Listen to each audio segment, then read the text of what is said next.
Good morning. இன்னைக்கு day 9 of my weight loss journey. ஆக்சுவலாக நம்ம எல்லாருமே ஒரு விதமான ஹாலோசினேஷனோடையே வாழ்ந்துகிட்டு இருக்கோம் அப்படின்றது என்னோட ஒரு தாட்டாக இருக்குது. அதை மட்டும் இல்லாமல் நம்ம எல்லாருக்குள்ளேயும் ஒரு சிறப்பான ஸ்கிரிப்ட் ரைட்டர் வாழ்ந்துக்கிட்டு இருக்கான்.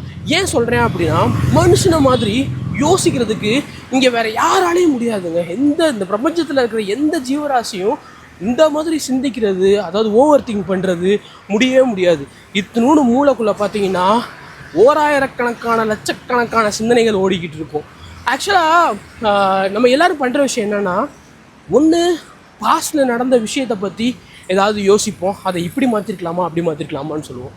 அப்படி இல்லையா, ஃப்யூச்சரில் என்ன பண்ண போகிறோம், ஏது பண்ண போகிறோம், இப்படி பண்ணால் அப்படி எப்படி நடக்கும் அப்படின்னு நம்மளா ஒரு கதையை அளந்து விட்டுக்கிட்டே இருப்போம். ஒன்றை யோசிக்கிறதே கிடையாது. நைட்டு தூங்குனீங்கன்னா காலையில் எந்திரிப்பீங்க அப்படின்றதுக்கு என்ன கேரண்டி இருக்குது? யாராவது சொல்ல முடியுமா? முடியாது. ஸோ காலையில் நம்ம எந்திரிக்கிறதே பார்த்தீங்கன்னா ஒரு காட்ஸ் கிஃப்டட்னு தான் சொல்லுவேன். ஸோ அந்த கிஃப்ட்டை அனுபவிக்காமல் நம்ம முன்னாடி நடந்ததையோ இல்லை அடுத்து நடக்க போகிறதையோ யோசிச்சு என்ன பிரயோஜனம் இருக்குது? ஸோ என்ன ரங்கா நியாயமாக இது அப்படின்ற மாதிரி தான் இருக்குது. ஸோ கொடுத்த கிஃப்ட்டை ஜாலியாக ஹாப்பியாக என்ஜாய் பண்ணுங்கள். அதை விட்டுட்டு கண்டதை யோசித்து மண்டே உடச்சிடாதீங்க. Kara by.